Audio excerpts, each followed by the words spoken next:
Bismillahirrahmanirrahim. Assalamualaikum warahmatullahi wabarakatuh. Perkenalkan, saya Susanto Adi Saputra, NPM 18040400097, Prodi Ekonomi Syariah, Fakultas Ekonomi dan Bisnis Islam, Institut Agama Islam Negeri Metro Lampung, semester 6 dan nomor absen 31A. Di video kali ini saya buat untuk memenuhi tugas mata kuliah fiskal dan moneter yang diampu oleh Ibu Selvi Nuryasari MEI.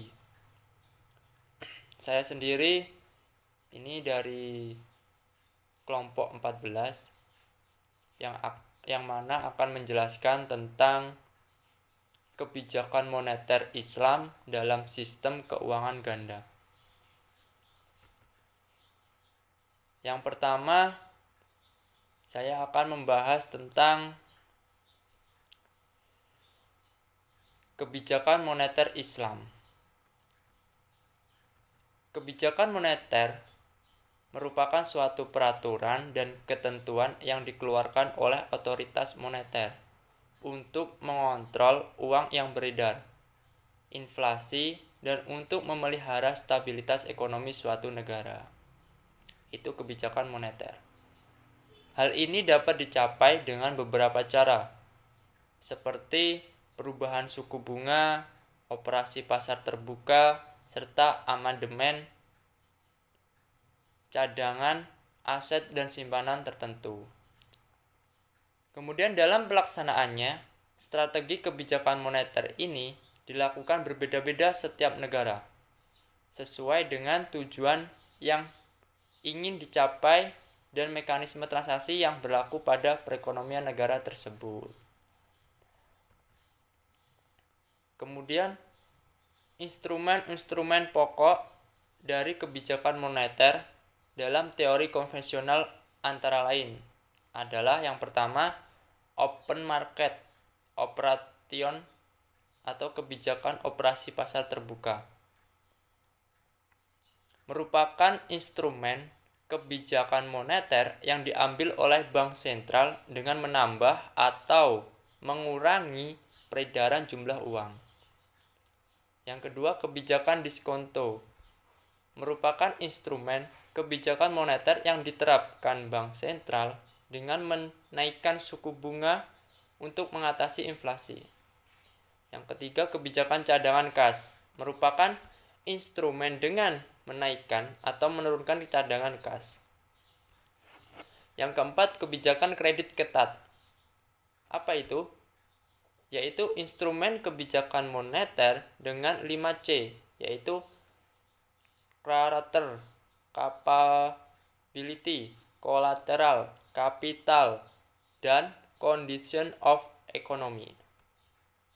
Yang berikutnya, kebijakan dorongan moral merupakan instrumen untuk memperbaiki dan mengawasi jumlah uang yang beredar. Itu tadi instrumen-instrumen pokok dari kebijakan moneter. Berikutnya, instrumen-instrumen kebijakan moneter Islam. Reserve ratio adalah suatu persen tertentu dari simpanan bank yang harus dipegang oleh bank sentral. Yang kedua, moral suasion bank sentral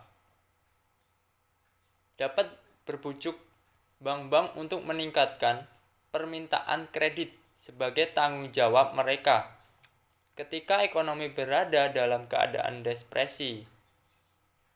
Kemudian yang ketiga, lending ration dalam ekonomi Islam. Tidak ada istilah lending atau meminjamkan. Dalam hal ini berarti qardul hasan, pinjaman kebaikan. Itu lending ration. Kemudian yang berikutnya, refinance ration adalah sejumlah proporsi dari pinjaman bebas bunga.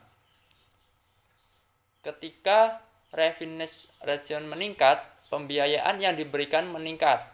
Dan ketika refinance ration turun, bank konvensional harus hati-hati karena mereka tidak didorong untuk memberikan pinjaman.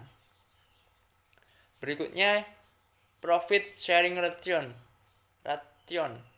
bagi keuntungan atau profit sharing ration harus ditentukan sebelum memulai suatu bisnis. Bank sentral dapat menggunakan profit sharing ration sebagai instrumen moneter di mana ketika bank sentral ingin meningkatkan jumlah uang beredar, maka rasio keuntungan untuk nasabah akan ditingkatkan. Yang berikutnya yaitu Islamic Sukuk adalah obligasi pemerintah, di mana ketika terjadi inflasi, pemerintah akan mengeluarkan sukuk lebih banyak sehingga uang akan mengalir ke bank sentral dan jumlah uang beredar akan tereduksi. Jadi, sukuk tersebut itu memiliki kapasitas untuk menaikkan atau menurunkan jumlah uang yang beredar. Kemudian yang B, tentang prinsip dan dasar kebijakan moneter Islam. Kebijakan moneter atau bisa juga disebut dengan politik moneter. Ini merupakan politik negara dalam menentukan peraturan-peraturan dan tindakan-tindakan dalam lapangan keuangan negara. Nah, berikut ini kebijakan moneter dalam Islam berpijak pada prinsip-prinsip dasar ekonomi Islam. Yang pertama, kekuasaan tertinggi adalah milik Allah dan Allah lah pemilik yang absolut. Yang kedua, manusia merupakan pemimpin atau khalifah di bumi, tetapi bukan pemilik yang sebenarnya. Yang ketiga, semua yang dimiliki dan didapatkan oleh manusia adalah karena seizin Allah, dan oleh karena itu saudara-saudaranya yang kurang beruntung memiliki hak atas sebagian kekayaan yang dimiliki saudara-saudaranya yang lebih beruntung. Yang keempat, kekayaan tidak boleh ditumpuk terus atau ditimbun. Yang kelima, kekayaan harus diputar. Keenam, menghilangkan jurang perbedaan antara individu dalam perekonomian dapat menghapus konflik antar golongan. Yang ketujuh atau yang terakhir, menetapkan kewajiban yang sifatnya wajib dan sukarela bagi semua individu, termasuk bagi anggota masyarakat yang kurang mampu atau miskin. Kemudian yang C, kebijakan moneter Islam dalam keuangan ganda.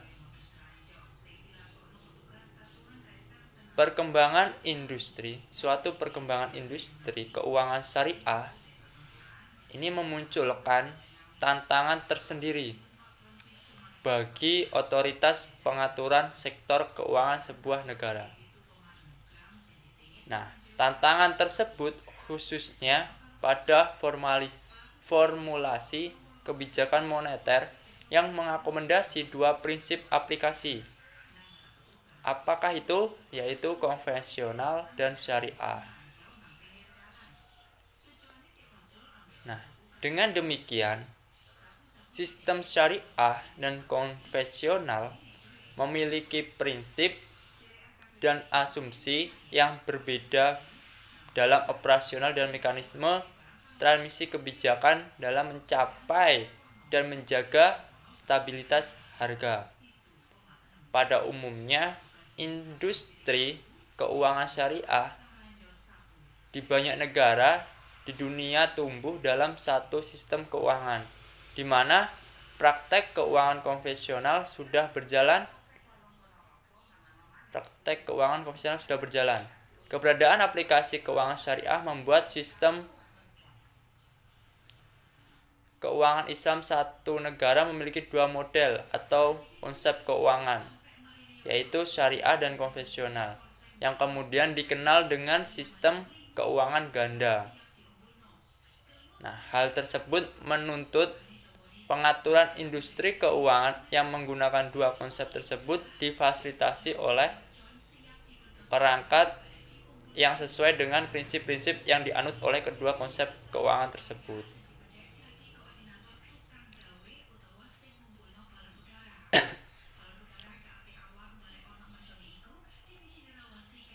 Nah, mungkin cukup itu saja yang bisa saya sampaikan, saya jelaskan.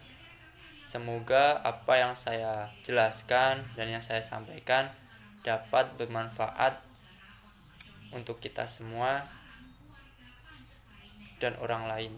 Untuk saya, untuk orang lain. Sekian video dan penjelasan dari saya. Sekali lagi saya mohon maaf. Saya akhiri. Wallahu muwaffiq illa aqwamut thoriq. Wassalamualaikum warahmatullahi wabarakatuh.